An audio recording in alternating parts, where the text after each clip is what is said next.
Grabe, nakahilera na yung mga doggies dito sa labas at pati na rin nga yung mga cages na paglalagyan nila. Wow! Sa video natin kahapon, kita nyo naman, may 2 cages na ang dumating dito sa atin. Na finally, may nakitaan na nga po tayo ng mabibilhan ng cages na ibibigay natin para sa mga doggies na nandun kina Kuya Sir Mierno. Pero dahil nga biglaan, 2 lang muna yung na-deliver nila since yun nga lang yung available na gawa na. Pero sabi ko nga sa inyo, 6 na cages po talaga yung kailangan natin para tig-isa nga po sila mga doggies doon. Kaya naman tuloy ang gawa nila ng 4 pang mga cages, guys. Talagang binuo agad nila yan. Imagine nyo, in a span of 1 to 2 days, natapos agad nila yung 4 pang cages na yan. Bali, a total of 6 cages na silang lahat. At ngayong gabi nga, ito, idinating na rin sila. Imagine nyo, guys, kahit gabing-gabi, talagang minake sure nila na mai-deliver na nila ito ngayon. Tapos alam nyo rin nga, napakalalaki pa ng mga cages na to at hassle nga para sa atin mismo. Kasi nga, syempre, hindi natin madala agad kina Kuya Sir Mierno kahit nga naka-pick up na tayo. Pero para sa kanila, sisiw lang ang pagde-deliver nito kasi tingnan nyo, guys, yung isang nag-deliver nga po ay Honor. Tapos ito namang isang to, Diyos ko, tricycle at kinaya niya yung 2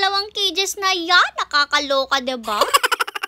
Sa bubong pa nga ng tricycle yan nakapatong, guys. Tapos malayo pa talaga yung pinanggalingan since San Pascual pa. Kaya naman thank you rin po sa aming nabilhan. Hindi ko rin talaga alam yung pangalan ng kanilang pinaka-shop, guys. Pasabihin ko na lang sa inyo, update ko na lang kayo sa susunod natin video kung malalaman ko ba yung anong pangalan nila. Para kung interested kayo ay makapagpagawa rin kayo sa kanila kasi, guys, talagang dineliver nila yan. Kahit anong oras talaga. Basta sabihin nila i-deliver nila ngayon, pipilitin nilang matapos at i-deliver din agad. Anyways, eto nga, dito na muna siya ipinila sa labas kasi hindi naman rin siya kasya sa loob kasi nga alam niyo naman kailangan laging may space dahil off-leash area yan ng ating pack members. Anyways, bago nga sila umalis, syempre binayaran na rin natin yung mga cages na yan, guys. Wag rin nga pala kayo maglala kasi safe naman yan dito sa labas. Wala nang basta-basta magbubuhat niyan. Tapos syempre may CCTV rin tayo dyan sa part na yan. All around the mansion talaga. May CCTV na po tayo, syempre. Nakakatawa naman tingnan, guys. Ayan o, talagang dire-diretso sunod-sunod sila. Tapos magkakaparehas pa talaga sila ng kulay. Buti na lang rin nga naihanapan nila tayo ng color red na plastic matic yung nasa pinakasahig. Kasi nga, nung mag-message sila sa atin, sabi nga nila, yellow na lang daw yung available. Buti na lang inihanap nila tayo ng red kasi nga sabi ni Mother, mas maganda talaga kung pare-parehas yung kulay. Anyways, the next morning, pagising ni Mother, lumabas din siya agad para i-check nga itong mga cages at eto nga yung nakita niya. Paglabas naman niya ito, nakita niya, andyan nga si Bakla, pati na rin nga si Lupin at kasama pa nila itong isa nilang Junakis na color brown. O, diba ang cute? Isang family talaga sila nagpunta dito. Nakikisilong rin nga sila dyan, guys. Tingnan nyo talaga nasa lilim sila. Pero ang cute-cute. Tapos andito rin nga pala, guys, etong kapatid ni Mama Fiona, ang tawag ni Mother dyan, si Shrek. Alam niyo ba kung ba't sila nagtambay dito? Paano ba naman kasi nag-aabang talaga sila ng food. Tapos tinan itong isang to, talagang may pagwiwi pa dyan sa gate. Yung pagkain naman dun sa pakainan na nakikita nyo, yun naman po ay tira ng mga kumain kanina. Tapos ngayon nga, ayan, talagang nag-aabang-abang sila dyan. At hindi lang yan naglalandian rin.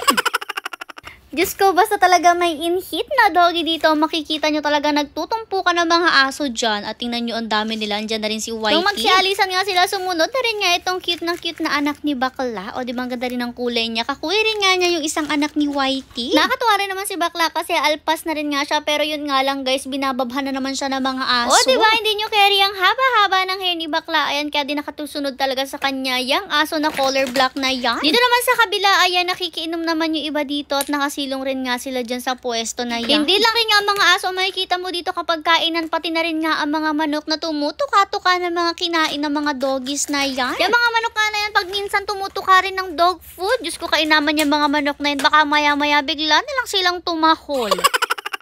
Anyways, yung time nga na to, nag-umpisa na rin nga yung init. Buti na lang nga talaga meron tayong tubig dito. Tingnan nyo naman talagang anytime makakainom sila freely. At gaya nga ng sabi ko sa inyo, kahit nakalagay yan dyan sa lagayan ng mop, malinis po yung mop na yun. At tingnan nyo rin nga, naubos na rin itong pagkain na to na nasa pakainan. Kanina lang, puno pa yan, diba? Di ko nga alam kung itong si color brown na to yung kumain. Pero in fairness, ang cute na, guys, ng face niya. Kasi nga parang yung mata niya may color. Di ko sure kung orange or medyo yellowish yung color ng eyes na. Pero kakaiba talaga yung mata niya, guys. Tapos ang cute niya, ang bait rin, maamo rin talaga siya at masayahin. Si Whitey naman nung makita ni Mother, tingnan nyo naman, ang gusto magpainit. Diyos ko, grabe naman talaga ang babaitang yan. Pero grabe kasi ang aga pa, umiinit na agad. Tingnan nyo naman kung anong oras pa lang. Mag-aalas 9 pa lang, pero grabe na yung init. Dati kasi usually mga tanghaling tapat pa talaga umiinit. Ganitong oras naman yung pack members natin, pahinga na dito sa loob kasi pagod na nga sila, nakalabas na sila at syempre nakalafang na rin ng breakfast.